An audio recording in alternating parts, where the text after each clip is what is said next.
Coucou à tous, j'espère que vous allez bien. On est parti pour une nouvelle vidéo. On va aller voir un petit peu quel est le message. Allez, c'est parti.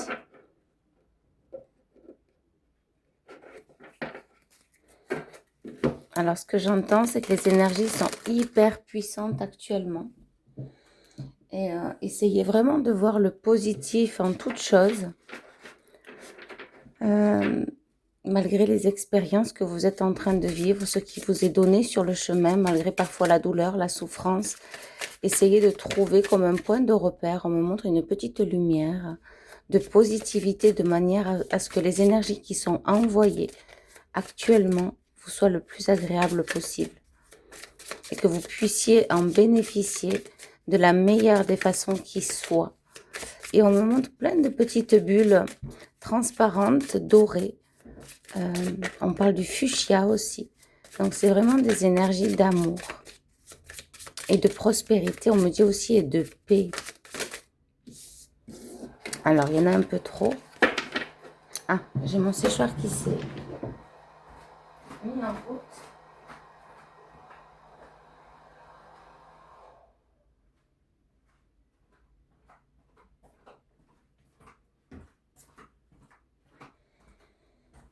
Le séchoir, ça peut parler à certaines personnes. Il s'est mis en route. Il s'est arrêté. C'est comme s'il avait surchauffé. Et en l'ayant posé sur un meuble. Et là, il vient de repartir. Donc, il y a peut-être aussi une situation qui vous met en surchauffe.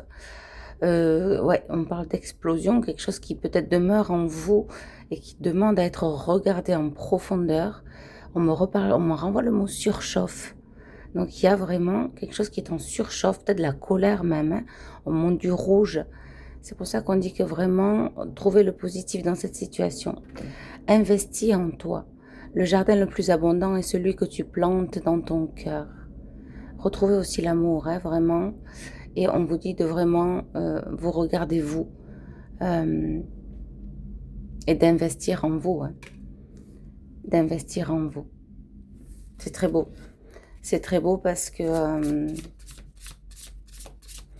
on me dit qu'il de mieux que soi-même pour se nourrir. Mais se nourrir, voilà, parce que parfois quand on cherche, que ce soit l'approbation, le regard des gens, peut-être même une compagnie, parfois on n'est pas en bonne compagnie, les gens ne sont pas de bons conseils, etc. Donc il y a vraiment un investissement en soi. Accueille l'inconnu. Donc là, pour certains, il y a vraiment aussi un lieu d'habitation. Hein. Une nouvelle direction, ça peut être aussi vu comme un trésor, comme une nouvelle opportunité à venir. Il y a quelque chose qui s'éclaire, qui tend à s'éclairer. On parle d'une issue, hein, enfin d'une issue trouvée. Lorsque tu sautes dans l'inconnu, la vie déploie ses ailes pour toi, en plein ciel. Voyez, investis en toi et accueille l'inconnu, c'est aussi découvrir des nouvelles choses sur vous, hein, à travers vous, à travers peut-être même vos pensées, peut-être une façon différente de passer à autre chose, d'essayer de peut-être tourner la page à une situation aussi. Qu'est-ce que j'ai d'autre ? Ouais, des nouvelles choses aussi, c'est ça. C'est aller et oser s'aventurer dans l'inconnu. En tout cas, c'est comme si on me montrait, soyez rassurés, parce qu'il y a vraiment quelque chose de nouveau qui arrive. On parle de nouvelles... alors, j'entends des nouvelles résultantes, mais j'ai entendu aussi résistance. Donc, il y a une résistance, effectivement, ce qui fait l'image que j'avais du feu, de la surchauffe, c'est ça. Il y a une résistance. Alors, on va aller voir un petit peu avec ce jeu. Il y a la carte espoir qui a voulu sauter. Donc, on vous dit de garder l'espoir. Vous voyez, c'est aussi faire un compromis avec vous-même avant tout. Hein.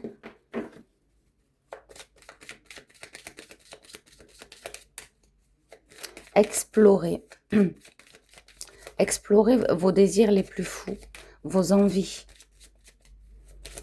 Allez explorer aussi à l'intérieur. Qu'est-ce qui s'y passe? Quels sont vos souhaits? Que désirez-vous? Vous pouvez aussi l'écrire sur papier ou essayer de penser vraiment à ce qui vous ferait du bien, à ce que vous aimeriez vivre dans l'avenir, vers quoi vous projetez. C'est aussi ça, ce coffre vert. C'est peut-être des situations qui vont justement vous guérir. Il y a peut-être aussi une guérison pour certaines personnes. On parle des guérisons des blessures émotionnelles, mais pas que. Du corps aussi également étant relié à certaines blessures. C'est ça la force.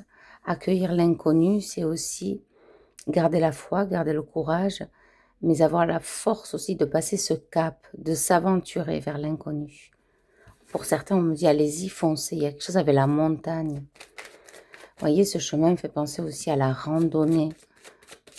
Allez-y. Allez-y, peut-être vous aventurer justement dans des contrées dont vous n'avez pas l'habitude d'aller. Allez-y parce que vous avez cette force. Ouais, c'est un cadeau. Alors, je vais sortir ma petite chatte. Mais effectivement, vous voyez, ce qu'on vous dit, c'est de vous aventurer vers l'inconnu, d'accueillir aussi l'inconnu. Hein. Il y a une situation certainement qui vous est proposée où on vous dit, on montre quelqu'un qui marche et on vous dit d'y aller, de garder la foi, le courage, d'avoir confiance en vous. En fait, cette situation qui est inconnue, c'est un cadeau. C'est pas un désastre. Il y a peut-être des peurs, effectivement. Hein. Il y a ne pas oser y aller, ne pas oser s'aventurer. C'est comme si la vie, elle sait mieux que vous. Il y a comme une pulsion, c'est comme si on vous pousse à y aller dans cette direction, ou bien de passer à autre chose et donner donc une conclusion à cette histoire, à cet événement. On a l'oiseau bleu, le guide, le protecteur. Il y a encore un aspect, une espèce rare peut-être aussi que vous affectez, les oiseaux, tout ce qui est rare. Mais il y a encore cet esprit de nature aussi. Le ressourcement. Vous savez, j'ai entendu dire, moi, un jour en montagne, ça vaut une semaine de vacances. Pourquoi? Parce qu'il n'y a pas de monde. Il n'y a pas... tout est relié à la nature. Hein. On est dans l'instant présent. On entend le bruit des oiseaux. On me montre les feuilles qui bougent sur les arbres. Le bruit de la nature. On vient de là. Hein. Les arbres étaient là avant nous. Ils auraient tant à dire. On me montre le ruisseau qui coule, des petits cailloux, des rochers, c'est ce qu'on me dit, des lacs, des montagnes. Et quand on va à la mer, parfois, où c'est qu'il y a beaucoup de touristes, c'est fatigant. On peut passer un jour, on a l'impression d'avoir passé 3 ou une semaine. C'est fatigant, c'est épuisant parce qu'il y a beaucoup de monde, parce qu'il n'y a pas d'air, ou un petit peu, mais c'est quand même assez suffocant. C'est vrai que d'aller en bord de mer, là où il y a la foule, surtout l'été notamment, ou peu importe où vous habitez, mais ça a tendance aussi à fatiguer, vous savez, le monde, les touristes. Parfois, souvent, tout le monde s'en va à la mer et ça fatigue. On ne dort pas bien la nuit, il y a du monde. Tandis qu'à la montagne, on respire l'air, on prend l'air, on s'oxygène, on se remplit, on me dit on se purifie.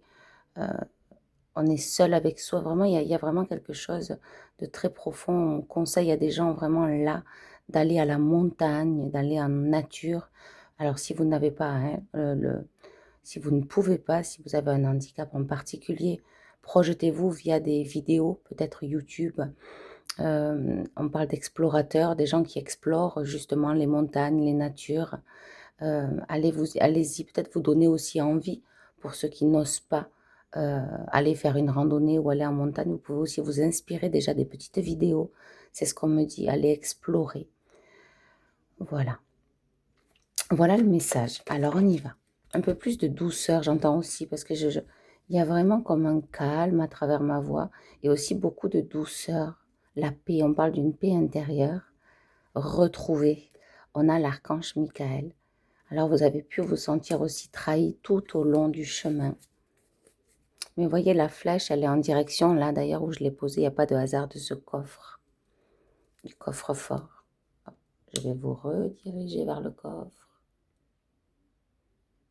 pour que vous voyez un peu mieux. Hop, voilà. Allez, on est parti. Qu'est-ce qu'on a, s'il vous plaît? Alors, on va aller peut-être Je vais voir si c'est, s'ils veulent aller sur les trahisons ou s'ils veulent plus voir le après-trahison. Ok. Ouais, c'est l'abondance en fait, hein. Donc, il y a eu beaucoup, effectivement, un poids de trahison, hein, d'humiliation, de rejet, peut-être même de naïveté de votre part. C'est comme si on a fait semblant de ne pas voir alors qu'on voyait. Euh, alors maintenant, vous allez vous défendre aussi. Parce qu'on me dit la défense. Voilà, vous allez vous défendre et porter votre opinion aussi. On me dit que votre opinion, il compte. Dans certaines situations, il compte. Votre voix aussi. Portez votre voix, donnez votre opinion. Ne vous laissez donc vous pas faire. Ne vous laissez pas faire. Mais il y a quelque chose aussi avec le don et le pouvoir parce qu'ils ont insisté, ne vous laissez donc vous pas faire. Donc il y a vraiment aussi la capacité extrasensorielle ou sensitive de ressentir émotionnellement aussi. Euh, et donc de ne pas vous laisser faire. On a encore cet esprit de nature, c'est ce qu'on me dit, hein.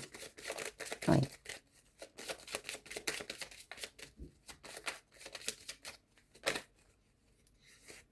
L'espoir. C'est ça, je vous disais tout à l'heure de garder l'espoir, d'avoir du courage. Parce que là, j'ai des personnes qui apportent beaucoup à ce monde, qui vont beaucoup apporter aussi à travers leur lumière. Donc on vous dit foncez, allez-y. Alors je ne sais pas du tout, là j'ai vraiment eu la randonnée qui vient de passer à autre chose par rapport à une étape, à une situation, de clôturer aussi quelque chose une bonne fois pour toutes. Et comme je dis d'habitude, si la guidance vous parle, c'est que je peux vous aider. Si ça résonne, c'est qu'il y a une raison derrière. Je fais des guidances et des accompagnements de 30 minutes et 45 minutes. Ma boîte mail, il n'y en a qu'une. Je suis joignable que par ma boîte mail qui est jennylumièredor@gmail.com. Jenny, J-E-2-N-Y, lumière d'or, tout attaché D-O-R, @gmail.com. Je ne suis joignable que par mail et je ne suis que sur YouTube. Voilà. Je ne vous contacte pas. Sachez qu'il y a des messages des fois que les gens peuvent recevoir. Voilà, si vous recevez un message, c'est pas moi, hein, voilà. Vraiment, c'est vous qui venez vers moi. Ouais, j'entends la sagesse avec cette carte, j'ai la sagesse. C'est aussi avoir un regard sage, poser et positionner un regard sage dans votre vie, avec sagesse, avec du recul, avec de la hauteur. On montre comme s'il y a une loupe, comme si vous regardiez aussi de loin avec une loupe.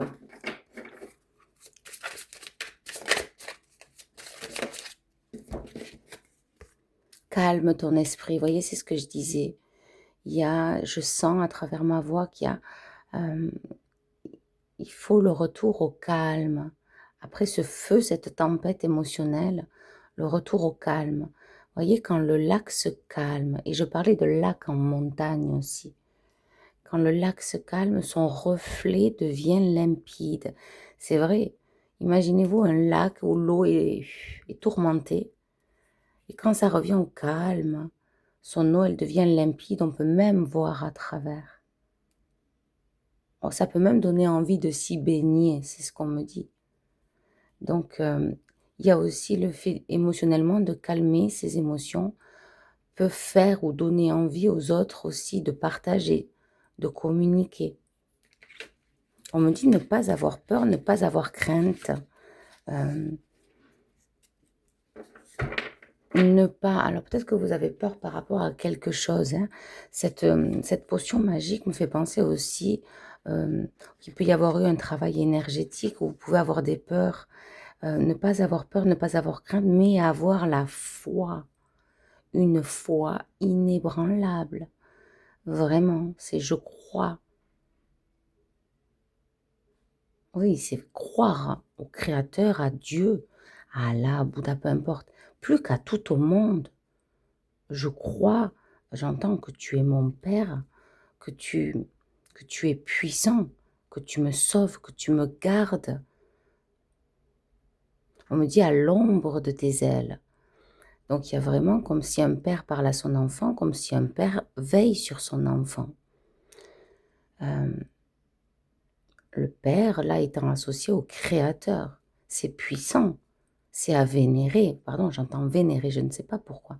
Peut-être qu'il y a aussi quelque chose avec votre papa aussi. Hein. Peut-être que vous vous vénérez, ou vous allez vénérer votre papa, je ne sais pas sous quelle forme. Mais il y a aussi cette puissance divine, ne pas l'oublier. Donc faire confiance en l'univers et s'y relier tout simplement. Tous les jours aussi peut-être remercier, ayez de la gratitude. Oui. C'est comme si on me montrait que vous faites comme un petit, on va dire, protocole de salutation à la vie chaque matin, en gratifiant la vie, comme un salut, quelque chose de salutaire au Père divin, au Père du ciel, au Créateur, hein, à Dieu, hein, à Allah, etc. Hein, celui-là qui vous a mis au monde, qui a créé ce monde. Cet instant est précieux. Ne laisse pas tes pensées s'égarer. La beauté se vit ici et maintenant. On a encore ce quartz, le quartz blanc que j'ai vu ici aussi. Quartz de roche, pardon.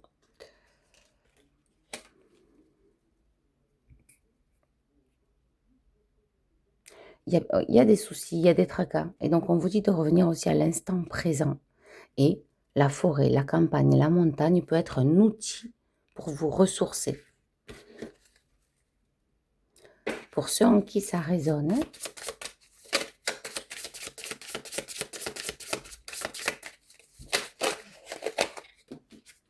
c'est relié aux sentiments, aux émotions. Peut-être les sentiments que vous déteniez pour une personne ou pour des membres de la famille. Il y a, c'est ce qu'on me dit, c'est sentimental. Sentimental, attention, ça ne veut pas dire automatiquement le couple. Là, j'ai sentimentalement, émotionnellement, vous avez porté des sentiments sur un lien, un karma familial, ou qu'il est temps de s'en délaisser, hein, pour certaines personnes, et c'est ça aussi. Il y a besoin de se ressourcer, du retour à soi. Et il y a aussi, sentimentalement parlant, pour d'autres êtres qui regardent cette vidéo. Fais confiance au temps divin. Vous voyez, c'est ce que je vous disais. C'était obligé qu'il apparaisse, le divin. C'est exactement ça. Et là, on en a 4 quartz, cristal de roche, ou voilà. J'entends quartz, cristal. Donc, il y a vraiment, voilà, faire confiance au temps divin. Les étoiles ne se pressent jamais. Alors, moi, je dirais quand même qu'il y a des étoiles filantes. Hein. Mais pour moi, les étoiles filantes, ce n'est pas des étoiles filantes. Pour moi, c'est des vaisseaux d'ovnis. Mais ça, personne ne le dira. Ça va à une allure, en fait, inouïe. Mais pour moi, une étoile filante n'est pas une étoile filante. Avez-vous vu en vidéo une vraie étoile filante, en sachant qu'ils peuvent aller sur la Lune? Ils peuvent filmer les caméras, les planètes, vous voyez. Ils peuvent filmer les planètes, ils peuvent filmer le cosmos, mais ils ne peuvent pas filmer une étoile filante? Tiens, tiens, je suis persuadée, alors ça c'est ma propre vision des choses, que ce n'est pas des étoiles filantes, mais que c'est des vaisseaux d'ovnis. Voilà. Cette lumière qui passe, c'est des vaisseaux d'ovnis. Voilà, pour moi, c'est ça. Voilà. Chacun fait preuve de discernement, chacun le voit à sa manière. Mais de mon côté, moi, je suis convaincue de ça à 100%. Donc, je rejoins la guidance. Les étoiles ne se pressent jamais, effectivement, mais brillent toujours sur leur propre orbite. Vous voyez, en plus, la carte, elle confirme mon point de vue. C'est ça. Donc, en fait, il y a aussi ne pas vouloir aller trop vite. Et déjà, voilà, se relier à soi encore, hein, pour pouvoir briller, hein, davantage, pour pouvoir s'aimer aussi, et pour pouvoir y voir plus clair. Allez, je prends une dernière carte. Les vidéos sont assez longues dans le téléchargement. Donc, on va essayer de faire un petit peu court. Ok. Dans le silence, oui, c'est ça. Ouais, on a encore cet esprit de nature, là. Hein, ce petit chapeau qui peut vous parler, dont vous pouvez aimer, apprécier ce côté un peu. On voit le mot jovial. Donc, retrouver aussi peut-être cette joie intérieure. Ne pas avoir peur, ne pas craindre l'avenir. C'est comme si tout est écrit, tout est tracé, mais qu'il faut passer ce cap. C'est un long chemin qui n'a eu de vain que de vous faire mal ou vous blesser sur le chemin, mais qu'à présent, tout va bien se passer, soyez rassurés. C'est les expériences qui vous serviront aussi par la suite et aussi ça vous aura servi à être aussi dans le non-jugement des situations d'autrui pour apprendre l'apprentissage vis-à-vis d'autres situations peut-être qui pourraient vous être amenées sur le chemin par la suite. On parle des situations collées à soi, en soi, dont ça laisse des traces indélébiles pour la suite à venir, mais bénéfiques pour ce que vous en tirerez par la suite. Relié au cosmos, c'est ce qu'on me dit. Plonge dans le silence et tu vibreras à l'unisson avec l'univers. C'est ça, dans le silence, dans la prière, dans la méditation, dans l'être, être, rien faire, être. Et s'il n'y a rien, il n'y a rien. S'il n'y a rien qui passe, pas de message, pas de flash, pas d'image, pas de pensée. Être, être. C'est très fort. Être en présence aussi de nature, mais juste être, respirer, c'est tout. C'est tout ce qui vous est demandé là. Pour le retour au calme, pour le retour à la douceur. Et pour pouvoir passer au mieux cette étape à franchir pour la suite, il y a quelque chose. Il y a une étape à franchir. On m'envoie le mot de suite colère, mais vraiment il peut y avoir des pics de colère parce que c'est relié à de la frustration, à ne pas comprendre, à ne pas savoir et donc ça frustre. Il peut y avoir des colères à vif, des pics à vif. On parle des mouches, ça peut parler à certaines personnes. Écoutez, qui sont un peu comme moi, hein, quand il y a des mouches, je ne les supporte pas, les mouches. Je les supporte pas. Aller en nature, mais pas chez moi. Les mouches, ça fait des vers, ça va sur les croquettes, ça va dans l'eau. Je supporte ça, ça chie sur le mur, ça chie sur les vitres. Je supporte pas les mouches. Ah, mais s'il y a une mouche chez moi, mais je peux pas, c'est pas possible. Il faut que j'attende qu'elle soit plus là, quoi, qu'elle soit plus de ce monde. Et puis alors, il y en a, elles arrivent comme elles ne demandent pas d'entrée, elles ne demandent pas la permission, elles ne sont pas invitées.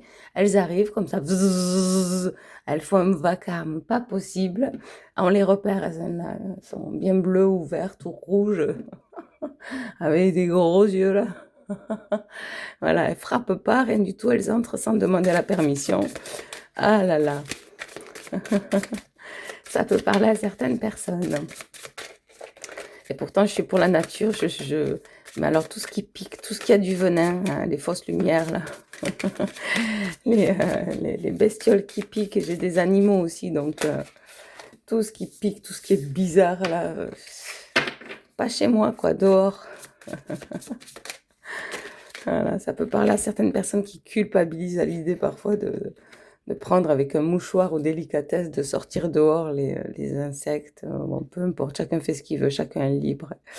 Voilà, on a le temps, parfois on n'a pas le temps. Peu importe, je ne juge pas, moi. En tout cas, voilà, vous connaissez mon rapport avec la mouche ou avec l'araignée. Parfois, ça m'est arrivé de sortir les araignées dehors, mais j'ai tellement peur qu'elles me piquent. Après, ça reste aussi des traumas d'enfance, je pense. Alors, pas par rapport à la mouche, mais peut-être des fois, vous voyez, la peur des rats, la peur des souris, la peur de certains insectes, la peur des guêpes, des abeilles. Voilà, ça peut aussi rester des traumas d'un parent qui agissait comme tel. On me montre comme s'il agit par rapport à cet insecte, vous voyez le chat, le chien, il y a des parents qui n'aimaient pas les chats, les chiens, qui n'aimaient pas telle ou telle chose. Et en fait, parfois aussi, ça peut faire un écho qui fuit les rats, ça écœurait les rats, les souris. Pourtant, les souris, il y en a qui aiment bien les souris, ça se met en cage aussi, hein. Petite parenthèse, même si moi, je n'affectionne pas ce genre de bêtes, mais voilà, ma sœur, je sais qu'elle aimait bien ce genre de bêtes, mais c'est ok, hein. Mais voilà, effectivement, il peut y avoir une reliance avec le parent qui, s'il y a des rats ou des souris à la maison, a un comportement explosif de peur. Et vous, maintenant, en grandissant, vous n'aimez pas ces bêtes, ces petites bêtes. Voilà. Moi, pour vous donner un exemple, j'avais ma mère qui faisait psh à chaque fois qu'il y avait un chat, elle faisait fuir. Et nous, on avait un chien à l'époque. Et donc, eh bien moi, en fait, ce que je voyais, c'était un chat qui venait et puis il fallait le faire fuir parce que sinon, les chats et les chiens, ça n'allait pas ensemble, quoi. Donc, dès qu'il y avait un chat, ma mère, elle faisait pfff. Et donc, j'ai jamais trop aimé les chats. Jusqu'au jour où, dans un moment particulier, j'ai eu un chat et ça a tout changé dans ma vie, quoi. Donc, voilà, vraiment, écouter son cœur et son âme aussi. Et voilà. Mais ça, moi, je reste sur la position que je supporte pas les mouches. Ok. Libère tes émotions. Ouais, c'est ça. Il y a des émotions peut-être trop tout feu, tout flamme. Laisse couler tes larmes, la colère aussi. Après la colère vient la tristesse. Et c'est OK. On a le droit de se mettre en colère, on a le droit d'être triste. Et après, après, on analyse le retour au calme, hein. C'est ainsi que ton âme se répare. C'est comme un processus, hein. C'est, voilà, la colère, la tristesse, et après, on libère. Donc là, il y a besoin aussi de libérer ses émotions, de pleurer. Il y en a besoin. Pour certaines personnes, c'est une façon de libérer, d'écrire aussi. On me dit l'écriture. On ne peut pas garder trop de tristesse, il faut qu'elle sorte. Parfois, elle sort à travers des films, à travers des feuilletons, à travers des émotions toutes particulières que vous pouvez avoir suivant différentes situations. Vous pouvez voir un texte, être ému par une situation, et la tristesse, elle sort. En tout cas, on me dit il faut qu'elle s'évacue. On me dit trop de tristesse enfouie, explosif. Apprends à pardonner. Écoute-toi et prends une pause. Voilà. Ça, c'est le conseil, c'est vraiment de prendre une pause. Voilà. Je vous souhaite le meilleur qui soit. Je vous envoie beaucoup d'amour et de lumière. Et je vous dis à bientôt. Bye bye.